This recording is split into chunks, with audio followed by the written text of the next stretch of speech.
This news update is brought to you by Grab somebody and tell them hello. Your happiness will be connected to flow. Smile and cheer because that is we flow. Grab somebody and tell them hello. With your hands in the air, hands in the air, hands in the air, hands in the air. This is how we flow, yeah. Grab somebody and tell them this is how we flow.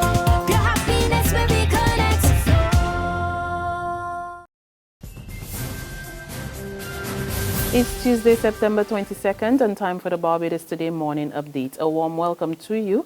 I'm Fernella Wedderburn. We begin with a shocking revelations of a sophisticated lab in a Christchurch community, which is producing high-grade marijuana. The disclosure comes from prominent criminal attorney Arthur Holder as he addressed the monthly meeting of the Barbados Labour Party St. Michael constituency branch on Sunday. According to Holder, authorities have kept the discovery of the hydroponics lab a secret, but he expressed concern that when marijuana plants were found in working-class communities, it's announced with much fanfare. Declaring that he represents people on the block, Arthur further revealed that smaller players in the illegal drug trade were up in arms about the lab, which is producing high-quality marijuana known as hydroweed. Hydroweed can reportedly fetch as much as $10,000 per pound and is said to be giving local-grade marijuana imported from St. Vincent stiff competition on the local market. Holder, a trained social worker, also spoke out on the issue of crime and violence on the island, and he warned that the introduction of new legislation was not the answer to the problem. He advised authorities to first tackle the root of the issue. A 32-year-old man is in critical but stable condition at the Queen Elizabeth Hospital following a shooting incident in South District, St. George. According to police, the man was shot 3 times in his back by a gunman around 11:30 a.m. on Saturday. Police investigations are on the way. Also on the investigation is the shooting of a male teenager by 2 unknown assailants while in Roebuck Street, St. Michael on Saturday night, and yesterday morning's shootout between 2 men in the Westbury, St. Michael area. No one was injured in that accident.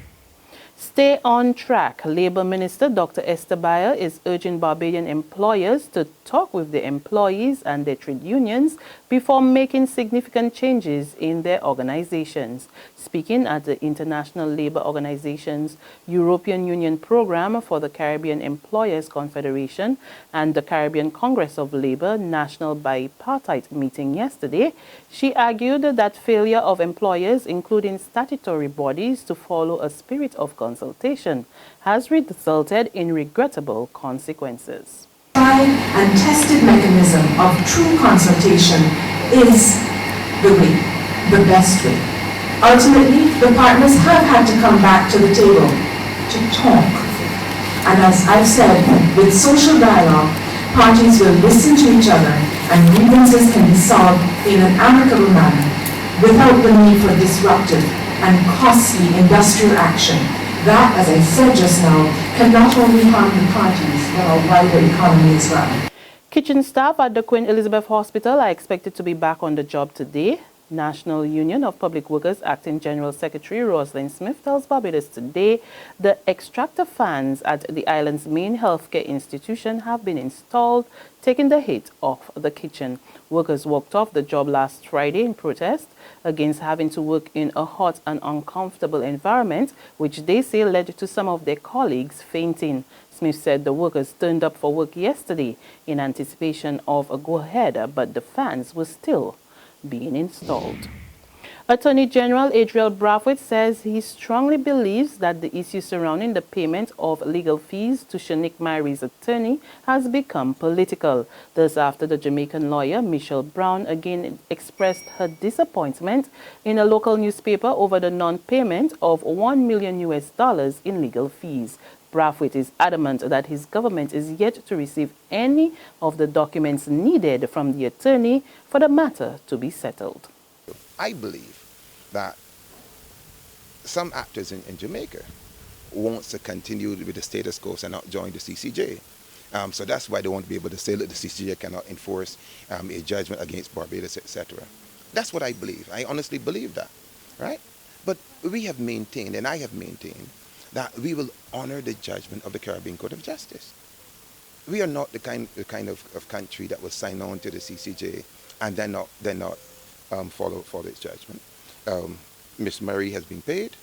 The cost has been awarded for counsel, I think senior counsel +1. If we cannot agree on costs, we go back to the CCJ. They're free. But to say that Barbados has refused to settle the fees is untrue. That's the point I want to make.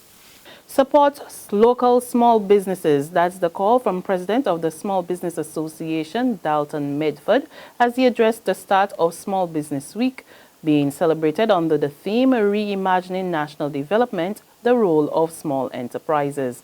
Medford told the SBA's church service at Power in the Blood Assembly that small business is a major pillar in the Barbadian economy and they need the public's continued support. I'm imploring you to ensure that whenever you look at your shopping whenever you decide to buy a service, whenever you decide to get something done, that you include a small business person in that purchase. I ask you to recognize that a help for small business is a help for Barbados. In sports, original commentator Fazeer Mohammed throws his support behind Barbadian Jason Holder as the new West Indies Test captain. Holder will lead the regional side during a 2-game series against Sri Lanka next month. You've got a captain who's very much focused on moving West Indies cricket forward, then that might be the ideal way to get things moving along, because the West Indies have been in the doldrums for the better part of 20 years. So yes, I have no problems whatsoever with the selection of a Holder, because clearly he is seen by the West Indies selectors, particularly as the long-term leader of the regional side. There's regional and international news after this short break. Secure your future, be financially strong. Since 1983, we have been there for you. A smart range of products, great tax benefits. We're the solution to your hopes and your dreams. The Barbados Workers Union Cooperative Credit Union. The Barbados Workers Union Cooperative Credit Union. Humble beginnings to smart loans, smart savings. Save smart and borrow smarter. That's the move for me. Stability, prosperity. We're the solution to your hopes and your dreams. The Barbados Workers Union Cooperative Credit Union. The Barbados Workers Union Cooperative Credit Union. On the regional scene, we pick up with news out of St. Lucia, where law enforcement authorities are reporting a major drug seizure in the waters of the south of the island. More in this report from HTS News Force. Marine Unit Commander ASP John Preville lauds the drug bust as another successful operation in the fight against the illicit drug trade. There were 4 persons on board, 3 locals and 1 Venezuelan national. Of the 3 locals, 1 is from Dennery, another is from Vieux-Fort, and the 3rd is from Cicero Castries. The fishing vessel was intercepted at about 1.5 nautical miles south of St. Lucia. Officers conducting a routine visit, board and search and seizure operation near the Vieux-Fort coast made the astounding discovery.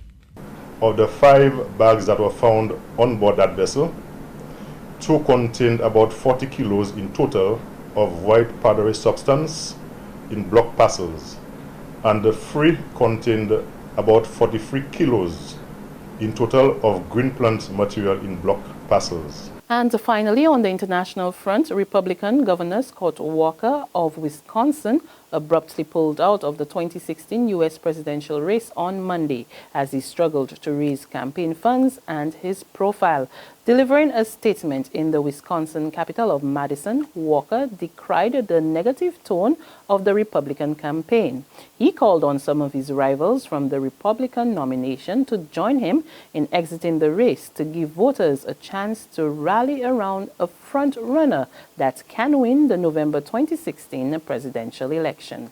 I believe that I'm being called to lead by helping to clear the field in this race so that a positive, conservative message can rise to the top of the field.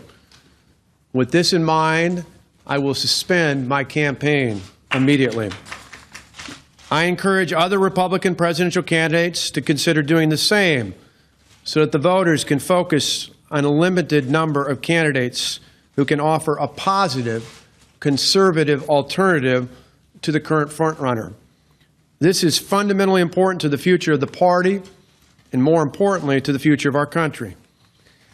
This is a difficult decision as so many wonderful people stepped up to support our campaign. And on that note, we come to the end of our news and sports update, but be sure to join us for another update this afternoon. Until then, log on to www.barbadostoday.bb, subscribe to our e-paper, our email updates, and of course, like us on Facebook. You can also catch us on Izumi Media in bus terminals or screenplay at supermarkets and gas stations near you, as well as Channel 101 on Flow TV and the Mix 96.9 FM. There you can get all the latest news and sports. I'm Frenella Wedderburn. Good morning.